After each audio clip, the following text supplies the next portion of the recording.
Bacakanlah sikit butiran penceramah kita hari ini.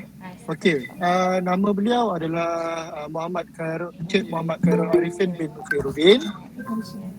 Dilahirkan di Kuantan, Pahang. Okey. Asal dia Kuantan lah ni. Dan sekarang tempat bertugas di KK Simpang 5 PKD Sabak Bernam. Okey. Pengalaman kerja dia 10 tahun dan pengalaman dia mengurus store ni. Ni yang kita dah dengar. Iaitu lebih daripada 7 tahun. So kalau lebih daripada 7 tahun ni, kita dah kira panggil expert lah. Kan? Kita dah panggil pakar dalam pengurusan store ni. Okey. Alright. Sebelum tu, saya nak terangkan sedikit. Sekiranya anda semua boleh kira sesi ni kita buat secara dua hala. Sekiranya ada pertanyaan, boleh bertanyakan teruslah di ruangan chat, dan kalau boleh jangan mengganggu penceramah dengan membuka mic anda ataupun interrupt lah kita punya penceramah. So tanpa saya membuang waktu, saya menjemput penceramah kita pada hari ini, iaitu Encik Muhammad Khairul Arifin, untuk memberikan ceramah beliau mengenai pengurusan store melalui SPS online. Okey, dipersilakan Encik Arifin.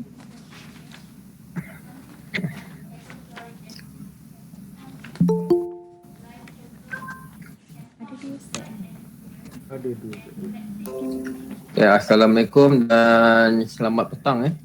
Boleh dengar suara saya tak?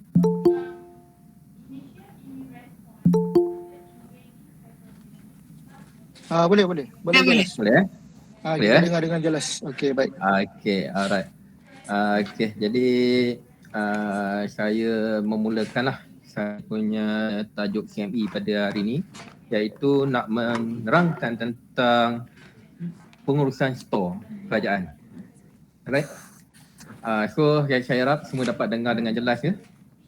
Saya punya penerangan hari ini. Hari ini penerangan saya dilangsungkan live dari PKD Sabak Bernam lah, di daerah Sabak Bernam. Alright.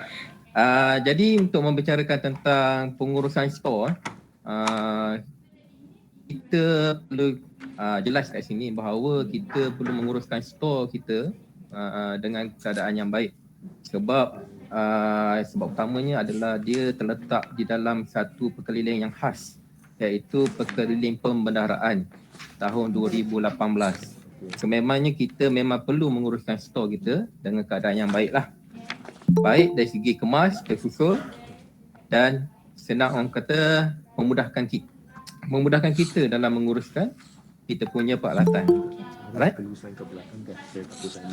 So, untuk pengurusan store, kita tidak boleh lari dengan proses perolehan dengan store, iaitu sesuatu buah store di mana-mana PTJ perlu diuruskan minimum 2 orang, iaitu seorang pegawai pelulus ataupun dipanggil juga sebagai pegawai perolehan, dan yang kedua adalah pegawai store yang bertanggungjawab menguruskan store dari segi penerimaan peralatan, pengeluaran dan juga penyimpanan peralatan.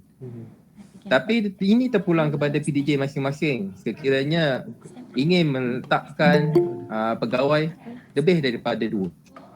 Kerana kita boleh menyusun kita punya store lebih daripada 2 orang lah. Maknanya kita letak seorang pegawai penerimaan boleh, seorang pegawai pengeluaran dan seorang pegawai penyimpanan. Jadi terpulang kepada fasiliti di tempat masing-masing, di PTJ masing-masing, bagaimana untuk mengurus tadbir dia punya store.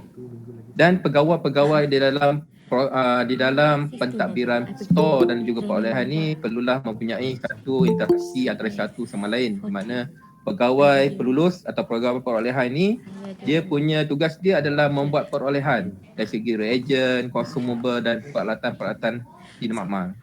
Jadi pegawai store adalah tugas dia untuk menjaga stok-stok ni dalam keadaan yang baik. Maknanya cukup penggunaannya dan juga dalam keadaan tidak expired dan sebagainya. Jadi jika sekiranya stok itu tidak mencukupi, pegawai store perlu memaklumkan kepada pegawai perolehan untuk memulakan proses perolehan. Okey? Alright, saya teruskan ya. Jadi di dalam perkeliling pembendaraan update pada tahun 2018 terdapat 16 QPS yang telah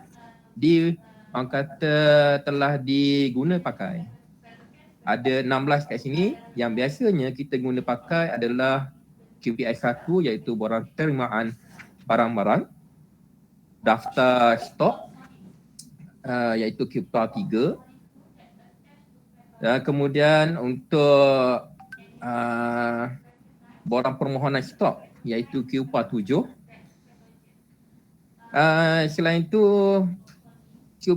SPS ni banyak digunakan lagi lah dalam proses verifikasi stok yang kita jalankan pada setiap hujung tahun.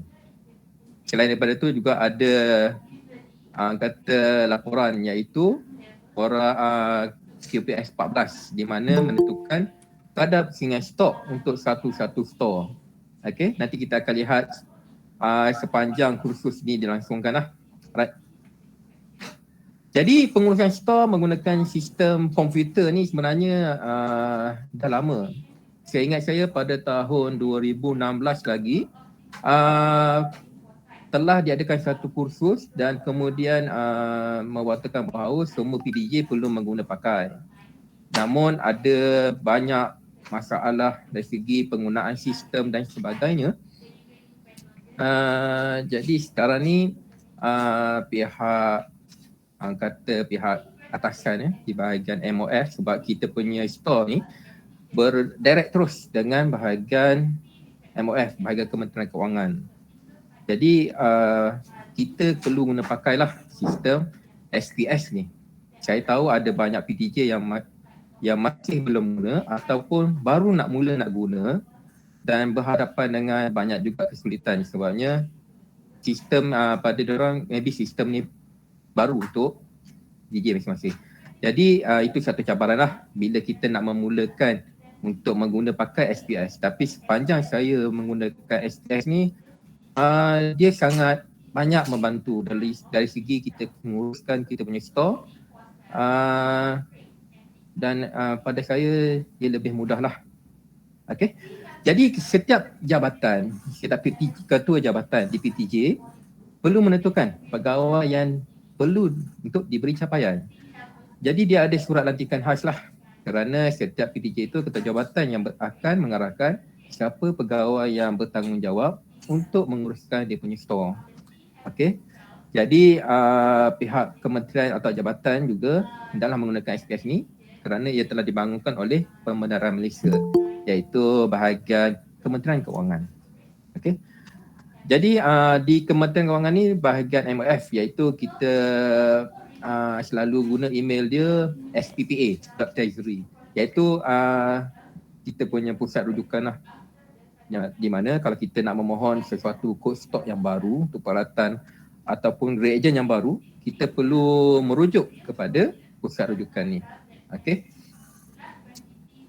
Ini sistem SPS yang telah digunakan pakai. Sekarang telah sistem ni telah versinya telah yang terkini update ada menggunakan pakai versi 3.2. Dulu saya pernah pakai versi 2.0 kemudian di-upgrade pada 3.0. Sekarang update yang terkini 3.2. Kita boleh tengok dengan dia punya masuk laman web dia lah. Dia berbeza ikut zon lah. Saya difahamkan kita ada zon tengah, zon pantai timur. Saya pastilah dia ada dia punya center sendiri. Apa yang saya guna sekarang ni adalah SPPA tengah. Okay. Alright. Modul untuk sistem SPS ni. Dia ada banyak modul. Okay. So untuk modul yang pertama adalah modul pentadbir. Modul pentadbir ni kalau kita di store makmal ya.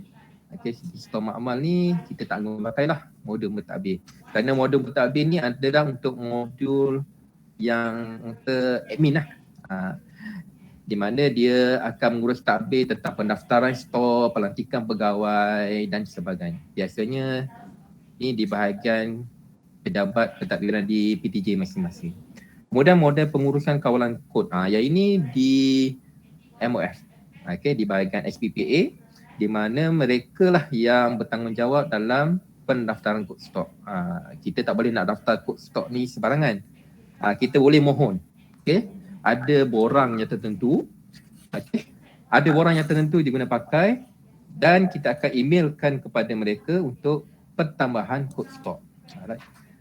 Oleh bagaimanapun kalau kata nak daftar stok ni perlu tengok dalam database dululah. Dalam database kita tengok senarai stok ni adakah stok yang kita nak guna pakai ni ada. Okay.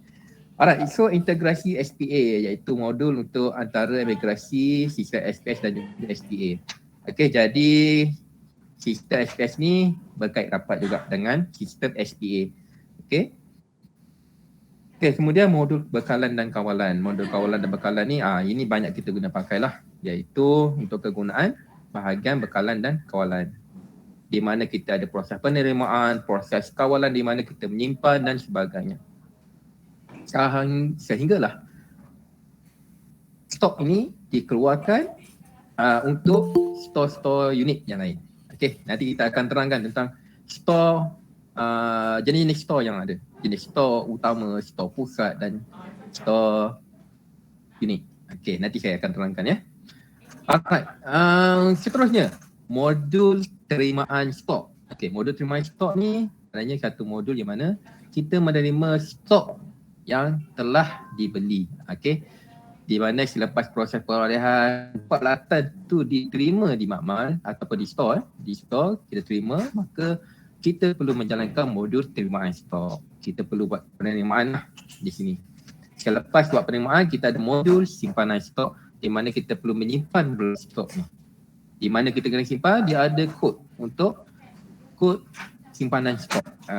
So dia memang kata-kata sistem yang sememangnya lengkap. Dia ada terimaan, dia ada simpanan. Kemudian kita ada modul yang seterusnya, pembungkusan dan penghantaran, di mana dia ada order yang telah dibuat oleh unit-unit yang lain, oleh staff yang lain. Maka kita akan meluluskan dan akan mengeluarkan stok ini kepada mereka. Alright. Seterusnya proses pemeriksaan dan verifikasi. Dah sekarang dah ada proses satu saja. Ada proses verifikasi stok sahaja. Okey, di mana kita akan menjalankan verifikasi. Pegawai verifikasi dilantik oleh PTJ dan mereka lah yang akan menjalankan verifikasi kepada stok. Pegawai verifikasi adalah pegawai yang bukan bertugas di stok tu. Sebagai contoh, di stok makmal, pegawai verifikasi untuk stor makmal merupakan jawatan yang lain. Contohnya biasanya kami di stor PKD Sabak Benam ni akan diaudit oleh pegawai farmasi. Jadi kami akan mengaudit stor farmasi. Dia akan crossing antara 3 stor yang utama di dalam sesuah PTJ, iaitu biasanya yang ada stor farmasi, stor makmal dan juga stor alat tulis.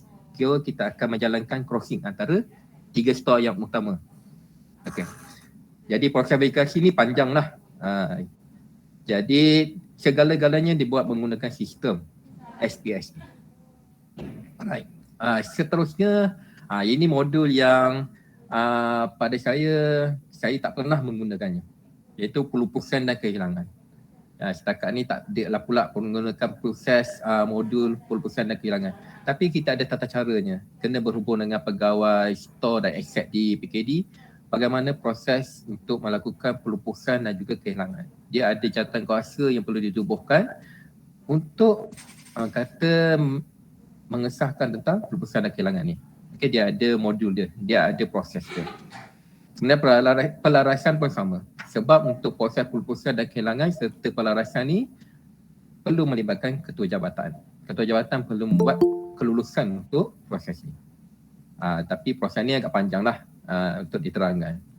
Okey, seterusnya modul laporan, iaitu laporan ni kalau dicakap tentang laporan store yang akan dihantar oleh setiap store utama di PTJ masing-masing adalah laporan suku tahunan.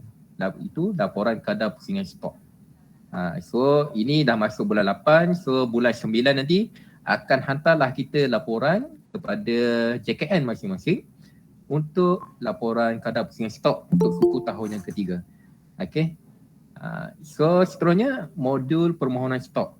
Modul ni memang banyak sekali digunakan lah, iaitu permohonan stok daripada store unit-unit ataupun daripada unit lain lah macam OPD, NCS untuk order ke barang atau peralatan ke makmal ataupun daripada hospital, daripada unit-unit, daripada ward-ward akan mohon ke stok utama makmal ni untuk mendapatkan peralatan.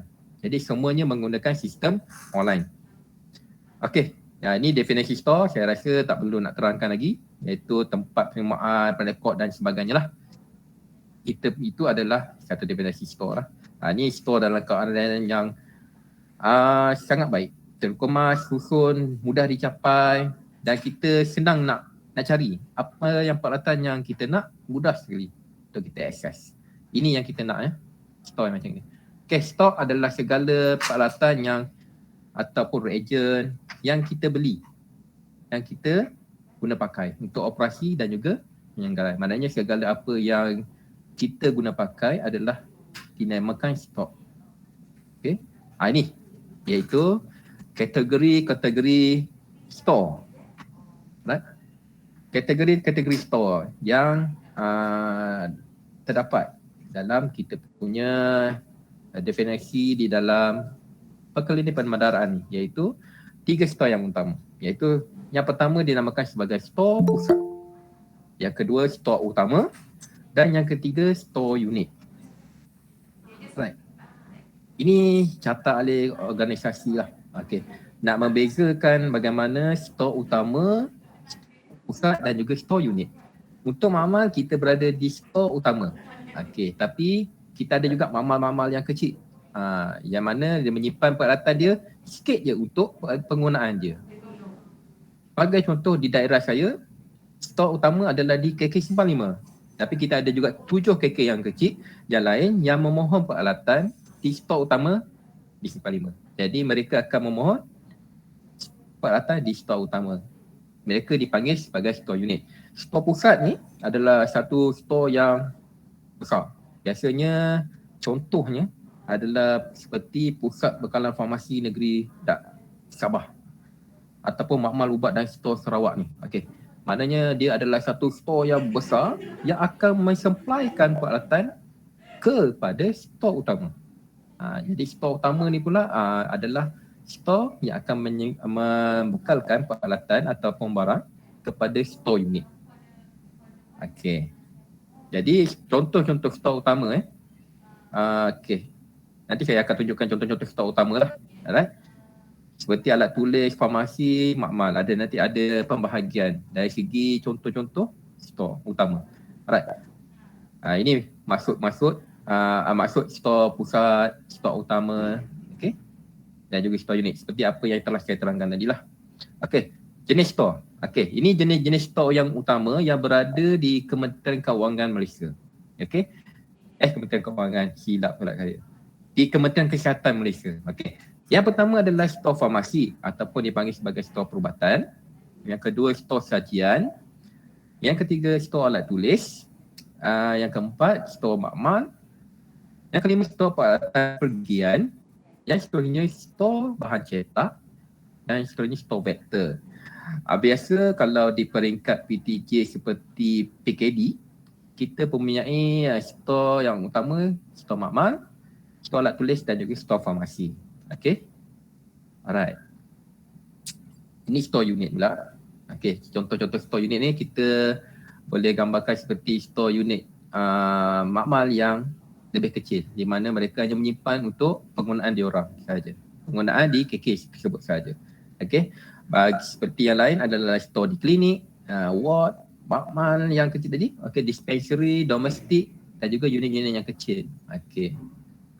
Mereka hanya menyimpankan stok ni untuk kegunaan mereka sahaja. Okey, tak perlu nak buat penyimpanan yang banyak. Okey, cukup untuk penggunaan mereka boleh guna. Okey. Alright, ini adalah fungsi pengguna sistem SPS. Okey. Ada beberapa fungsi yang boleh dikatakan seperti fungsi peranan lah. Ya, kita panggil dia peranan. Okey. Yang pertama adalah fungsi sebagai pegawai pelulus. Okey. Proses nama je adalah pegawai pelulus dan perolehan. Pegawai pelulus dan perolehan ni kerjanya mudah je. Kerja dia adalah membuat pembelian. Okey. Mereka ni akan membuat pembelian, pegawai-pegawai perolehan ni akan buat pembelian, proses perolehan semua sehinggalah peralatan tu diterima. Proses penerimaan tu akan dijalankan oleh pegawai store. Okey. Dan mereka juga bertanggungjawab untuk meluluskan permohonan stok oleh pemohon. Maknanya kalau kata kaki tangan atau staf daripada unit lain memohon stok daripada store utama, okey, maka pegawai peluluslah akan terlibat dalam proses meluluskan kuantiti atau permohonan yang dibuat oleh pegawai-pegawai yang memohon tadi. Okey. Seterusnya, fungsi sebagai pegawai pembekalan dan kawalan. Pembekalan dan kawalan adalah pegawai store, iaitu dia yang menguruskan tentang pembekalan dan juga mengawal segala peralatan, reagen yang terdapat di store. Mereka jugalah yang menyedia, memaskini katalog dan kod barang-barang. Maknanya fungsi dia sangat besar di situ. Okey, dialah yang mengawal, mengontrol segala tentang store. Okey. Seterusnya adalah pegawai penerimaan. Okey, pegawai penerimaan adalah pegawai yang menerima. Maknanya peralatan ni diterima, pegawai penerimaan inilah yang akan tanda tangan dan menerima peralatan ni. Tapi mereka perlu membuat simakan dari segi peralatan tu cukup atau tidak, dalam keadaan baik atau tidak. Okey, sekiranya peralatan ni ataupun reagen dalam keadaan yang tidak baik, maka kita perlu buat proses untuk buat simakan semula lah. Sama ada kita berhubung balik dengan pihak pembekal, peralatan yang kita terima ni dalam keadaan yang kurang baik dan kita minta untuk ganti peralatan yang lebih baik. Maknanya kita minta gantilah daripada pihak pembekal. Okey. Alright. Seluruhnya pegawai teknikal penerimaan. Ada satu tugas ataupun pegawai bertanggungjawab dalam membuat pemeriksaan teknikal terhadap barang-barang yang diterima oleh pegawai penerimaan. Okey, dia fungsi dia akan buat counter check dengan pegawai penerimaan tentang peralatan yang telah diterima. Okey. Seterusnya pegawai simpanan, iaitu pegawai yang bertanggungjawab menerima dan menyimpan dan mengeluarkan stok. Pegawai simpanan ni proses dia untuk dah terima, dia kena simpan, dah simpan, kena pastikan barang tu dalam keadaan baik, kemudian ada je order, ada proses pengeluaran di situ, maka dia akan buat pengeluaran. Okey, akan packing untuk penerima barang itu menerima peralatan yang telah dimohon. So pegawai simpanan ni perlu mencatatlah setiap penerimaan dan pengeluaran di kad petak. Okey, untuk SPS, siapa yang telah menggunakan sistem SPS, dia tidak perlu lagi untuk membuat penulisan ataupun nak update kad petak, kerana di dalam SPS telah dia menggunakan segala-galanya secara digital, online. Kad petak kita dah tak pakai, dah namanya kad petak, kita panggil dia kad kawalan stok di dalam SPS. Saya akan tunjukkan nanti contoh kad petak ataupun dia panggil dia sekarang kad kawalan stok yang digunakan menggunakan SPS. Okey. Sebenarnya pegawai pembungkusan, dia akan buat pembungkusan lah dan menghantar barang ni kepada pemohon tadi. Okey. Sebenarnya yang tadi saya dah cakap tentang pegawai pemeriksaan dan verifikasi yang akan menjalankan verifikasi store kepada setiap store utama. Okey, untuk proses verifikasi hanya store utama sahaja dan juga store pusat yang terlibat dengan proses verifikasi. Store unit tidak ada proses verifikasi yang dijalankan. Okey. Dan laporan kadar pusingan stok juga hanya store utama saja yang akan mengeluarkan laporan kadar pusingan stok. Okey. Seterusnya kita ada urus setia pelupusan dan kehilangan. Okey, kalau ada pelupusan, ada kehilangan, maka urus setia inilah yang akan menjalankan tugas. Okey. Dan juga pentadbir store. Ini yang pegawai yang menjalankan pendaftaran store, katalog dan juga pendaftaran pegawai store. Okey. Okey, ni konsep pelaksanaan SPS lah. So apabila LO ataupun LPO telah dikeluarkan, maka akan menjalankan proses penerimaan. Apabila start saja proses penerimaan stok, maka bermulalah tugas seorang pegawai stor.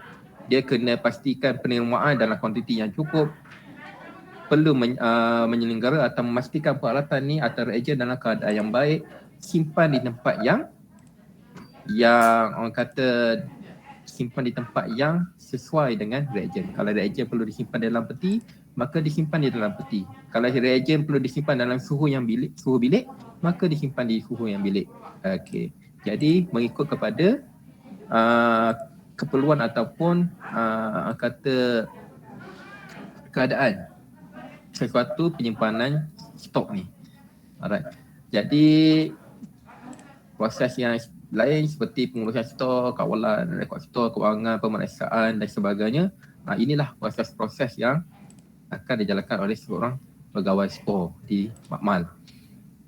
Selain daripada itu, kalau kata misalan kata stok ini tidak mencukupi, maka dia perlu berhubung dengan pegawai di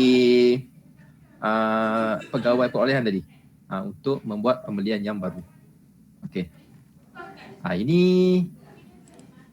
kita panggil dia kata peta lah. Peta untuk kita punya store. Kita ada tata cara juga bagaimana sesuatu stok ni kita nak simpan. Okey. Pertama sekali kita akan bercakap tentang section. Okey. Section adalah pada istilahnya mudah untuk kita faham, dia adalah bilik. Contohnya kita ada store ni, kita ada 2 bilik. Maka kita akan namakan kita punya store ni, ini adalah section A, yang ni adalah section B. Okey. Kalau kata satu store tu satu je ruangnya, maka kita akan bahagikannya kepada satu section sahaja. Ini terpulangnya. Ini tak ada tak ada cara ini betul, ini salah. Terpulang kepada store masing-masing bagaimana nak mengatur dia punya store. Okey, nak namakan ini adalah store section A. Okey, ini adalah section B. Terpulanglah kepada masing-masing. Tapi dari segi istilah apa yang saya faham adalah dia berkaitan dengan bilik. Katakan bilik tu adalah satu ruangan store sahaja, maka satu section sahaja, section A. Tapi kita ada satu bilik lagi yang kita simpan barang juga, maka kita namakannya sebagai section B. Okey, seterusnya baris. Kita ada baris 1, 2, 3. Okey. Jadi dia akan ada petak pula dan dia ada tingkat pula. Okey, ni dia. Okey. Setelah kita namakan section, kita ada baris pula. Baris tu daripada kanan ke kiri. Katakan baris 1, baris 2, baris 3 dan baris 4.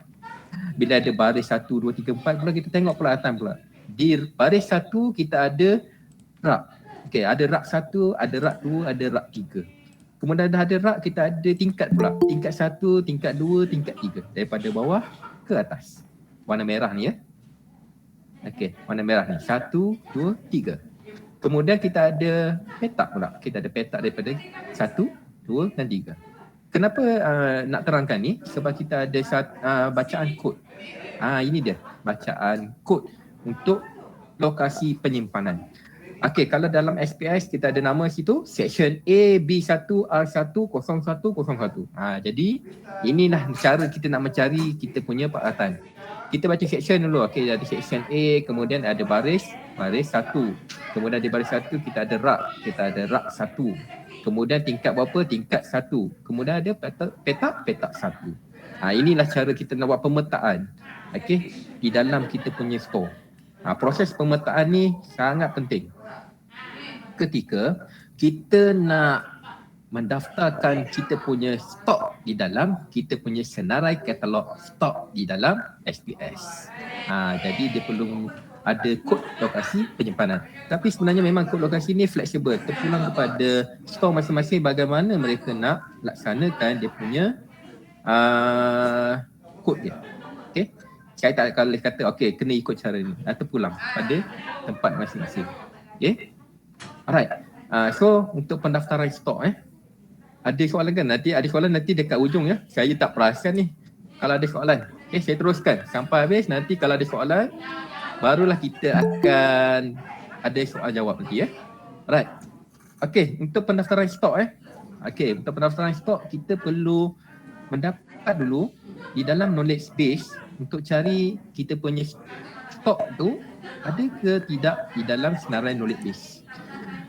Jangan kita terus daftar stok. Okey, mohon permohonan stok baru, terus daftar, terus hantar kepada SPPA buat pendaftaran baru. Kerana di dalam senarai knowledge base ni, okey, untuk satu item saya nampak ada macam-macam. Ada banyak pendaftaran yang telah dibuat. Okey, jadi kita sebagai pegawai stok perlu guna pakai apa sahaja stok yang kod stok yang telah ada dalam tu ikut kesesuaian. Okey, kerana apa? Knowledge dalam pendaftaran kod stok ni ada lokasi, ada fasiliti ataupun ada store dia mengeluarkan stok dari segi mengikut kotak. Ada juga yang mengikut pieces. Okey, sebagai contoh kita ambil reagent. Okey, kita ambil reagent total protein katakan. Di dalam total protein di dalam satu kotak ada 4 set. Jadi terpulang kepada store masing-masing bagaimana dia nak mendaftarkan stok. Kalau kata dia nak daftarkan stok mengikut satu reagent, maka dia punya kod dia lain. Tapi kalau kata dia nak daftarkan stok mengikut kotak, jadi dia akan daftar mengikut kotak. Sebab dia kata kotak ni lah, satu kotak ni akan diorder oleh pemohon, maka kita akan bagi satu kotak. Ini kata terpulang kepada store masing-masing bagaimana dia nak daftar.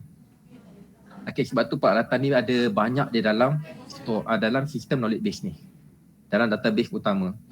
Okey, kalau katakan peralatan tu kita dah cari di dalam knowledge base dan tidak ada, maka kita boleh memohon dengan SPPA untuk mendaftarkan kod yang baru. Sekiranya dah ada, kita boleh pilih stok tu dan dia akan masuk dalam kita punya senarai peralatan dan dinamakan sebagai kad kawalan yang tidak aktif. Kita akan masukkan lokasi yang seperti yang tadi, yang section A, B1 semua tu. Okey, tingkat 1, baris 1. Okey, kita akan masukkan, barulah kad itu akan diaktifkan dan kita akan boleh buat proses perolehan pendaftaran. Okey. Proses penerimaan pula. Apabila kita dah masuk, dah daftarkan tadi, kad tadi, maka proses penerimaan akan kita mulakan, iaitu daftar perolehan stok. Di mana pegawai stok akan memasukkan nombor perolehan, nombor LPO dan juga maklumat-maklumat tentang pembelian di dalam STS. Kemudian pegawai stok juga akan membuat proses penerimaan dari pemekal. Kemudian pegawai pelulus akan membuat pengesahan penerimaan. Okay. Ini gambaran tentang SPX apabila menjalankan proses penerimaan. Okay, dia ada nombor LPO, dia ada pembekal siapa dan nombor DO dan sebagainya. Tarikh bila DO dikeluarkan, tarikh penerimaan. Inilah maklumat yang akan dimasukkan. Okey. Ini contoh rekod penerimaan. Okey. Jika kita tak menggunakan SPX, kita ada banyak rekod yang perlu kita buat. Kita kena buat rekod penerimaan, kita buat rekod pengeluaran dan sebagainya. Apabila kita guna SPX, segalanya dalam S-System. Sebagai contoh, yang item yang telah saya terima ni. Contoh penerimaan ni telah dijalankan pada 23 bulan 8. Baru lagi. Pada last week. Pada minggu lepas saya buat penerimaan untuk reagent Sysmex. Okey, maka ada rekod kat sini apakah reagent yang saya telah terima, daripada siapa saya terima, di pohon berapa, penerimaan saya berapa, kemudian harga seunit berapa dan ada jumlah di sini. So semua maklumat ni ada disimpan di dalam sistem SPS ni. Okey. Ini yang terkini lah. Sepanjang tahun memang disimpan. Sampai bila-bila dia memang akan simpan di dalam SPS ni. Mana rekod ni ada di dalam SPS. Maka kalau ada audit daripada luar, daripada bahagian MOF ke, semua kalau kita menggunakan SPS, semuanya ada rekod yang baik. Alright. Sebenarnya proses pengeluaran lah. Okey, proses pengeluaran. Permohonan dibuat oleh pemohon dan akan diluluskan oleh pegawai pelulus. Okey. Berapa jumlah kuantiti yang pegawai pelulus sahkan, luluskan, maka pegawai simpanan akan membuatkan proses pengeluaran. Okey. Ini prosedur lah. Okey. Ini sebenarnya kita yang tahu, kita kena tengoklah apa yang kita nak indent, kemudian berapa penggunaan. Okey, untuk store unit untuk buat permohonan ataupun unit-unit yang kecil, permohonan stok adalah untuk kuantiti semasa. Paling lama untuk permohonan stok adalah untuk tempoh penggunaan tempoh 1 bulan. Okey, tak perlu nak indent lama kerana kita ada kadar pusingan stok. Ini satu tips lah. Store unit perlu memohon kuantiti barang untuk tempoh 1 bulan penggunaan sahaja. Jangan nak order banyak. Katakan sebulan ni nak guna tube EDTA 3 pack je lah sebulan. Kalau nak guna 3 kotak je lah sebulan. Okey, nak guna dalam tempoh sebulan sahaja. Okey, tak perlu nak indent banyak kerana stok utama akan menyimpan peralatan ni untuk kadar pusingan 3 bulan. Pembelian yang dia buat adalah untuk memastikan peralatan ni cukup untuk tempoh 3 bulan. Jadi sebab tu store unit tak boleh nak indent banyak-banyak. Dia kena indent untuk tempoh semasa sahaja. Maknanya paling lama pun sebulan. Okey. Dan proses permohonan ni perlu pengguna pakai SPS online sepenuhnya. Okey. Ini antara tadi lah. Okey. Ini saya masukkan kadar maksimum, minimum dan menokok. Okey. Ini dinamakan sebagai istilah paras stok. Okey. Gambaran yang ni lebih jelas. Okey. Okey, untuk kadar maksimum untuk kita peralatan ni adalah untuk tempoh 3 bulan penggunaan. Sebagai contoh kita ambil dextrose stick. Okey, glucose strip. Okey. Glucose strip kita buat pembelian untuk tempoh 3 bulan penggunaan. Okey. Dan istilah monokok. Monokok maknanya angka tu menokok, iaitu stok ni boleh bertahan untuk tempoh 2 bulan. Dan paras minimum adalah paras di mana peralatan ni adalah untuk tempoh 1 bulan penggunaan. Okey. Apabila paras dah menokok, maka seorang pegawai stor sudah boleh membuat persediaan untuk order peralatan. Tapi untuk buat pembelian perlulah ambil kira untuk tempoh maksimum 3 bulan penggunaan. Kerana apa? Ini amat penting untuk menunjukkan bahawa store tu dapat diuruskan dengan baik. Kerana kita mempunyai satu arahan khas, iaitu kita akan mengeluarkan satu laporan tentang kadar pusingan stok untuk tempoh 1 tahun. Untuk maklumat semua, kadar pusingan stok yang telah ditetapkan adalah 4 dan ke atas. Maksud 4 dan ke atas maknanya pembelian dibuat untuk tempoh 4 kali dalam tempoh 1 tahun. Nanti saya akan terangkan dengan lebih detail apabila menerangkan tentang kadar pusingan stok. Jadi setiap pegawai stor perlu betul-betul menguruskan dia punya stor dengan baik. Sebenarnya seorang pegawai stor perlu dah tahu bagaimana pengenaan, bagaimana pengeluaran, bagaimana orang kata keluar masuknya peralatan ni untuk sesuatu stok. Jadi dia lebih arif. Okey. Sebenarnya proses penerimaan tadi saya dah buat dah cakap tentang prosedur penerimaan. Okey. Dan juga sekarang semaklah. Ini kita kena semak dari segi identiti barang, keadaan fizikal dia, kuantiti, okey, luput dia. Kemudian kita kena rekod di dalam kad kawalan stok ataupun kita panggil dekat daftar stok. Namun semua ni tidak perlu lagi dibuat sekiranya kita menggunakan pakai SPS. Ini saya nak tunjuk. Jadi dalam SPS inilah dia kita panggil dekat petak. Kalau orang Yang menggunakan store lama, dia tahu okey ini kad petak. Okey, kad petak dalam istilah yang baru telah menggunakan pakai nama daftar stok. Kad daftar stok. Dia ada maklumat yang lebih detail. Okey. Dekat sinilah kita punya kad kawalan stok ya. Dia tidak perlu orang kata dicetak. Semuanya di dalam sistem SPS ni. Okey, dia akan menggambarkan kat sini berapa banyak yang kita beli, berapa banyak yang telah kita keluarkan. Semua ia akan dipaparkan di sini secara automatik. Apa yang store kena buat adalah penerimaan, pengeluaran. Cukup mudah. Jadi tak perlu banyak kerja nak daftar lagi kad petak dan sebagainya. Semua sistem. Okey, ini yang saya nak tunjukkan. Okey, ini yang warna hitam adalah pengeluaran. Okey. Ini nombor rujukan dia. Okey, ini adalah pegawai yang kata memohon. Berapa kuantiti dia, okey, berapa baki yang tinggal.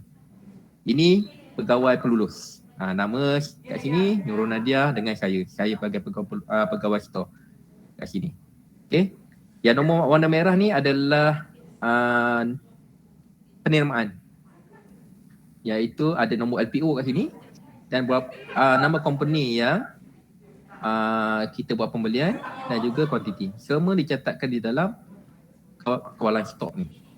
Jadi kita boleh nampak pergerakan keluar masuk dekat sini. Okay, so semuanya dah auto dengan sistem. So kita dah tak perlu lagi nak tulis dengan dawat merah, dawat hitam, dawat biru. Semua dah auto dalam sistem lah. Okay, penyimpanan stok. Tadi saya dah sebut tentang penyimpanan stok. Apa yang perlu kita buat adalah memastikan bahawa stok dia disimpan mengikut tempat yang sesuai. Kita tengok saranan pada label tu ataupun insert berapakah suhu yang sesuai untuk kita punya peralatan ataupun reagen ataupun stok ni lah. Okay. Ini sedarai stok semasa mengikut lokasi. Okay. Ni lokasi penyimpanan dia dekat mana, semua ada tercatat di dalam SPS. So kita boleh semak section A 03 RB 010103. Ini nama tempat lokasi dia. Okay.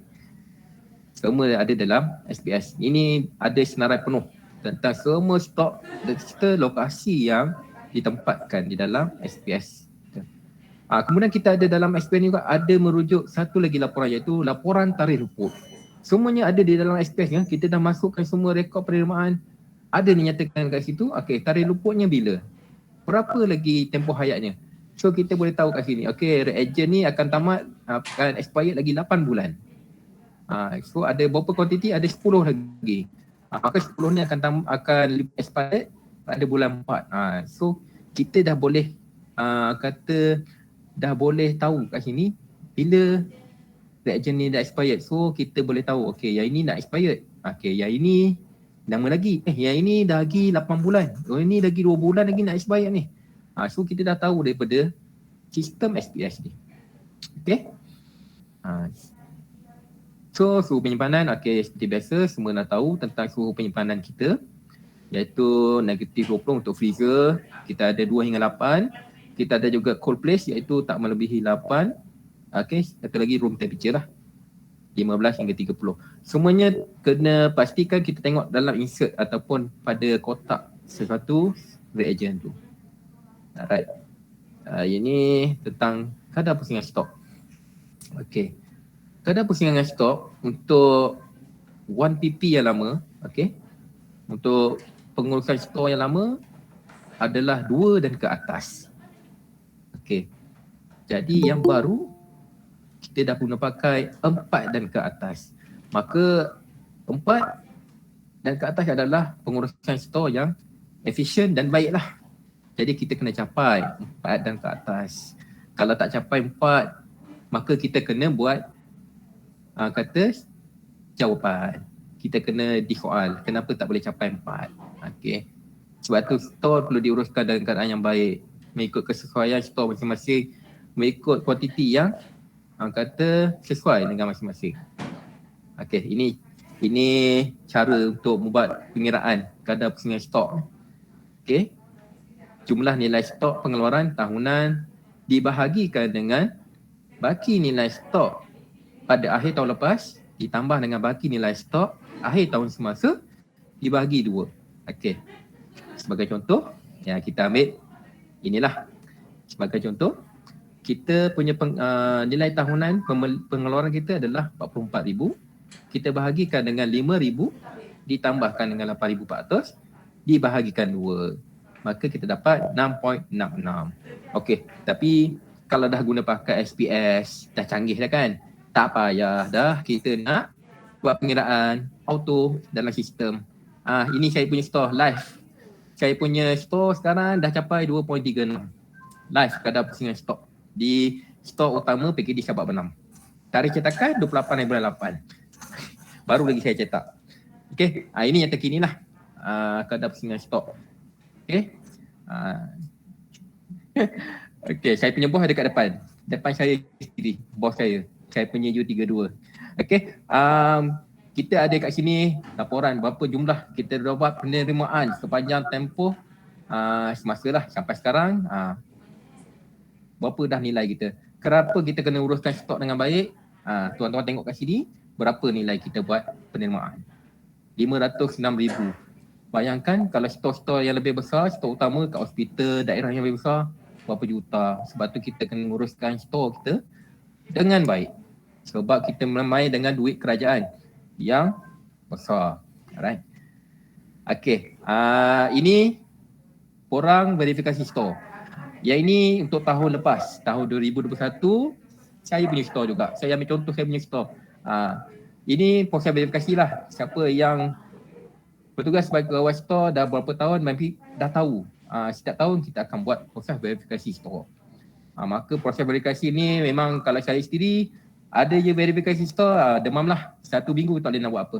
Hanya menguruskan tentang laporan store sahaja. Okay, kita ada buat semakan, kita ada buat pengiraan tally ke tak tally dengan sistem. So proses dia agak panjang untuk verifikasi. So kalau dah berguna online, memudahkan kita untuk buat laporan dan sebagainya. Ini proses verifikasi, semuanya digital di dalam SPS. Kita boleh generate report. Dan ini ni QPAS 11, tadi QPAS 10 ya. Yang ni QPAS 11 pula. Ini menunjukkan prestasi makmal. Ini juru audit yang akan buat penilaian lah. Berapa markah yang diberi berdasarkan pada penilaian dia. Semuanya di dalam sistem.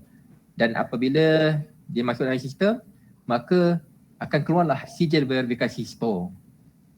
Okey, ini laporan yang memang sememangnya akan dibuat, yang memang akan disahkan oleh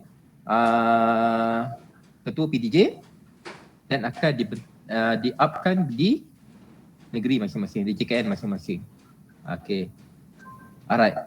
So, setakat ni itu sahajalah perkongsian yang saya buat untuk pengurusan store. Kerana kalau ikutkan khusus pengurusan store ni, dia panjang. Dia ambil masa kadang-kadang 1 hingga 2 hari untuk seluruh penerangan tentang pengurusan store. Jadi saya cuba pendekkan yang mana yang saya boleh. Okey, saya ada nombor kontak. Nama saya Muhammad Khairul Arifin. Saya punya email dan juga nombor telefon.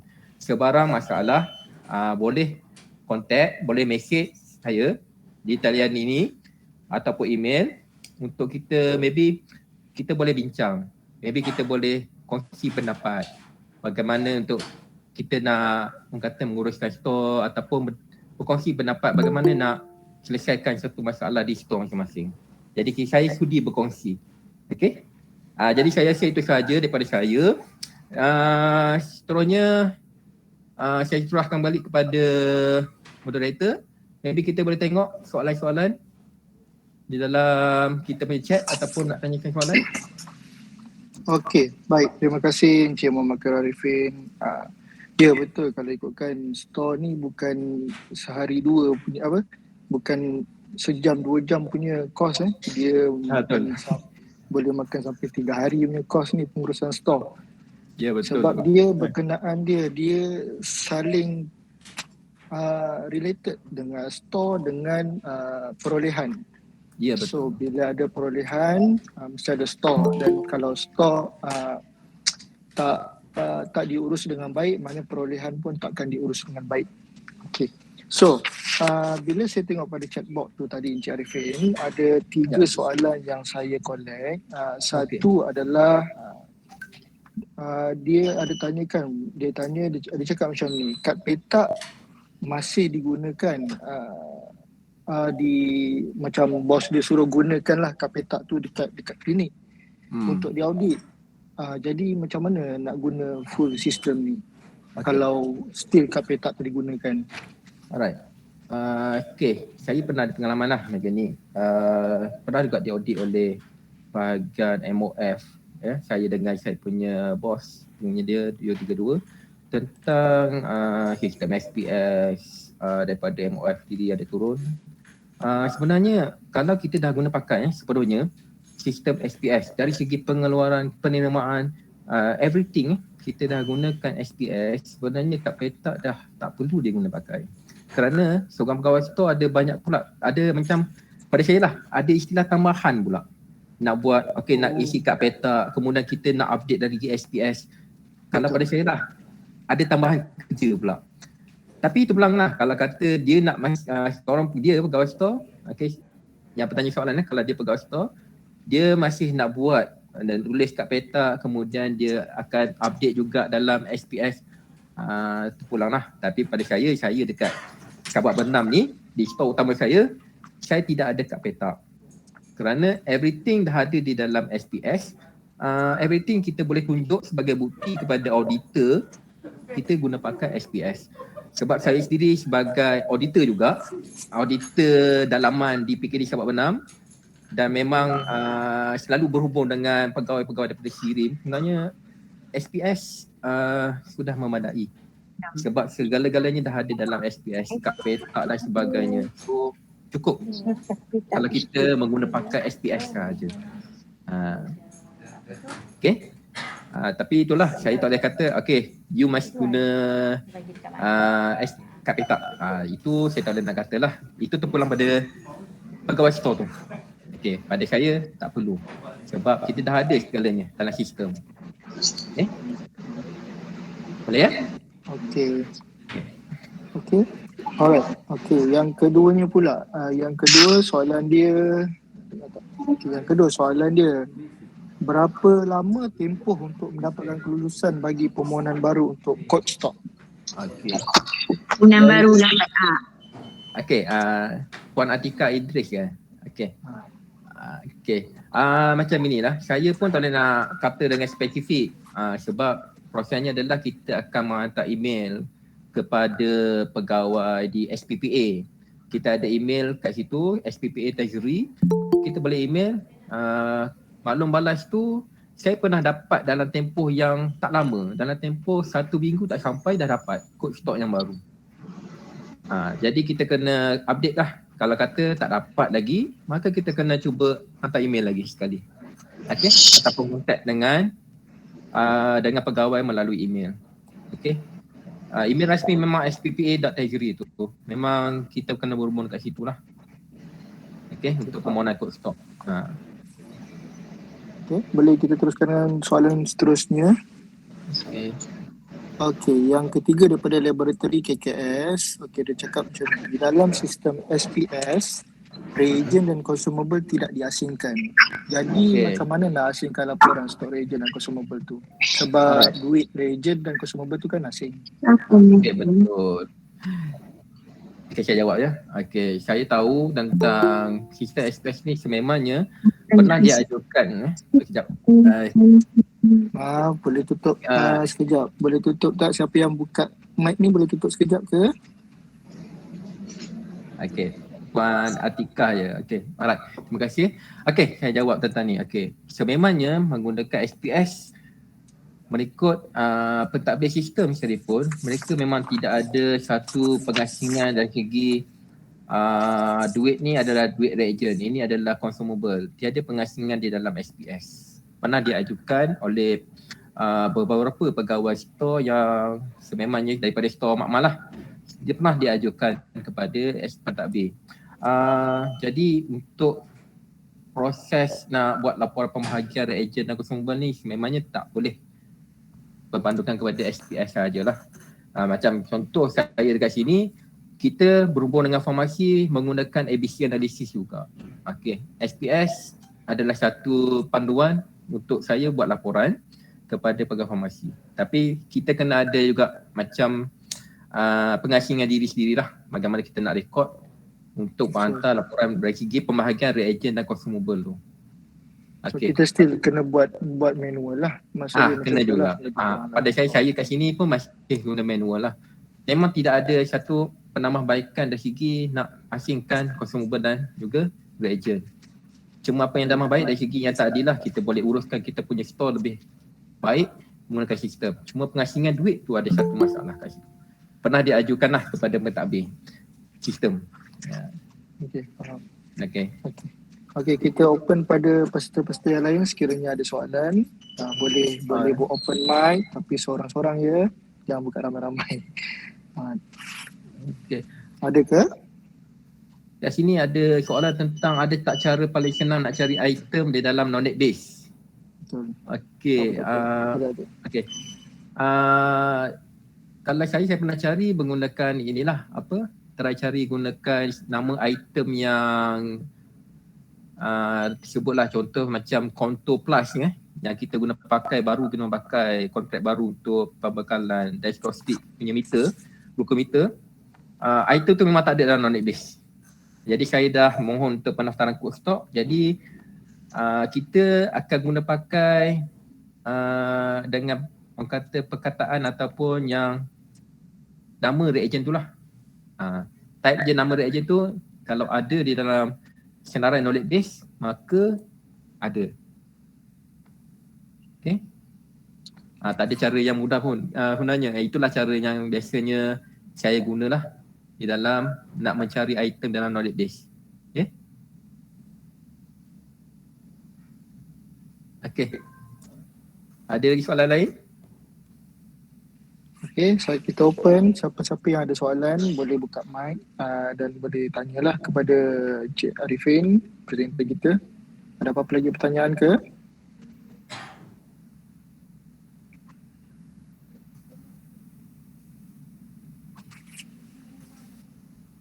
Jadi dalam chat tu ada beberapa lagi pertanyaan tu sebenarnya. Ada lagi ke? Saya tak perasan. Dia kata if card dah diaktifkan tapi saya terlupa nak masukkan min max item tu. Dah tak boleh nak edit dah. Macam mana nak buat tu? Okey, sekejap ya. If card dah diaktifkan tapi saya terlupa nak masukkan min max item tu. Dah tak boleh edit dah. Macam mana nak buat dia? Okey. Ni maknanya paras paras maksimum minimum. Paras minimum maksimum tadi. Okey, paras maksimum minimum ni sebenarnya boleh diedit lagi. Okey. Kita boleh masuk balik dalam kawalan stok. Dari situ kita boleh edit lagi sebenarnya. Ada cara dia. Sebab kawalan stok yang untuk paras ni sebenarnya dia perlu dikemas kini apabila masuk tahun yang baru. Dia ada secara manual je sebenarnya. Sebab sistem akan menentukan paras berdasarkan pembelian kita sepanjang tahun dengan pengeluaran kita sepanjang tahun. Dia akan kira paras tu secara automatik. Maka nanti kita akan berpandukan kepada tu untuk kita masuk secara manual pendaftaran untuk paras tu, menentukan paras. Ya. Baik. Sebenarnya ada risau. Sebenarnya boleh edit lagi. Okay, baik. Tu ada lagi soalan tu. Kita open dah soalan lah Yang tu yang last kali tu kita open soalan tadi tu. Boleh ke satu tempat mendaftar nama dua makmal patologi dalam SPS? Dengan itu kita boleh asingkan reagen dan consumable. Jika tak boleh, kenapa dia kata? Okay, alright. Itu satu juga. Ada juga dulu pernah ditanya tentang pendaftaran untuk dua store. Okay. Sebenarnya itulah kata store ni sebenarnya fleksibel macam mana kita nak buat. Nak daftarkan dua ke, nak daftarkan macam mana. Sebenarnya terpulang kepada pengurusan masing-masing. Untuk soalan yang ni berkata tentang nak pengasingan reagen dan consumable. Okay. Ada satu idea dulu pernah kita bincangkan. Kita mengasingkan mengikut section pun boleh. Atau kita namakan section A sebagai consumable, section B sebagai reagen. Terpulang lah. Tapi kalau pengasingan dari segi makmal kita nak asingkan store pula. Bukan tak boleh. Okey. Pakai harga tak boleh. Tapi terpulang pada DJ juga ya. Dia akan menyebabkan store ni perlu mengeluarkan 2 report untuk verifikasi. Satu store A untuk verifikasi store A, kemudian ada verifikasi store B. Kemudian ada masalah segi laporan pula. Jadi kena ada 2 pula laporan yang perlu dikeluarkan kepada pegawai aset di PKD untuk disampaikan pegawai aset di negeri. Jadi ada sedikit orang kata konflik pula berlaku nanti. Sebab laporan store patutnya ada satu saja store. Satu saja store utama. Jadi sebenarnya kena berbincang, duduk balik dengan pegawai aset dan store di PKD. Biasanya seorang doktor lah yang akan tanggungjawab tentang pegawai aset ni, ataupun CC di PKD untuk bagaimana untuk ngurus tabir di dia punya store. Sebab kalau pada saya memang berhubung dengan CC, dengan pegawai pegawai store alat tulis untuk bagaimana kita nak mengurus tabir store. Kita selalu duduk berbincang bersama lah bagaimana kita nak uruskan store. Kadang-kadang show yang pendapat yang diutarakan oleh CC dan juga pegawai alat tulis ni, kita boleh boleh selesaikan lah kita punya store utama di makmal kita pula. Sebab mereka PT yang lebih arif lagi tentang aset dengan store. Jadi kita boleh hubung dengan mereka lah. Okay, baik. Okay, itu sajalah Okay. Daripada Mak Sepang lagi ni. Oi, dia makin Mak Sepang. Dia store ni dia memang macam ni, dia hot sikit. Dia soalan-soalan yang panas. Betul. Dia kalau buat store, buat perolehan, buat pembelian, memang dia benda ni sangat panas lah. Betul, memang sekali betul lah. Kita ambil yang terakhir lepas ni kita dah nak tutup dah. Okay, macam mana nak delete penerimaan dari pembekal untuk item yang tersilap masuk? Simple question je rasa. Alright. Untuk buat macam mana nak delete penerimaan dari pembekal untuk item yang telah tersilap masuk. Okey. Dia ada peringkat je ya. Okey, contoh macam peringkat yang pertama untuk pendaftaran. Jadi saya kata pendaftaran dari segi perolehan Okey. Daftar perolehan dia ada peringkat di mana kalau kita tak sahkan lagi, maka kita boleh delete. Okey. Okey, macam mana ya? Okey. Tapi selagi kalau kita tak sahkan tu, kita boleh delete lah. Kita masih boleh delete. Tapi kalau katakanlah kita dah masuk, kita dah sahkan pula, maka kita kena buat penerimaan. Okey, saya pernah buat juga macam tu. Saya dah sahkan kemudian ni dia kata dia dah sahkan kata. Okey, dia kata kat sini Mak Sepang dah disahkan. Dah disahkan. Okey, katakan dah sahkan. Dia dah silap masuk. Tapi ada proses yang kedua pula, iaitu proses penerimaan. Proses penerimaan dah buat belum? Sepang? Okey. Kalau katakan proses Mak Sepang kata dia belum lagi dibuat penerimaan oleh pembekal proses penerimaan belum dibuat. Dia boleh buat pendaftaran baru. Dia boleh abaikan tentang pendaftaran perolehan tadi tu. Okey. Pendaftaran perolehan tu boleh kita abaikan. Kita buat pendaftaran yang baru. Kalau saya gambar kat sini, dia masih belum lah. Maknanya belum masuk pada pendaftaran pembekal. Pendaftaran penerimaan tu. Dia ada banyak step sebenarnya. Kalau nak start cakap, maknanya sekarang dia step yang pertama dia dah tersilap, maknanya dia masuk yang step yang kedua.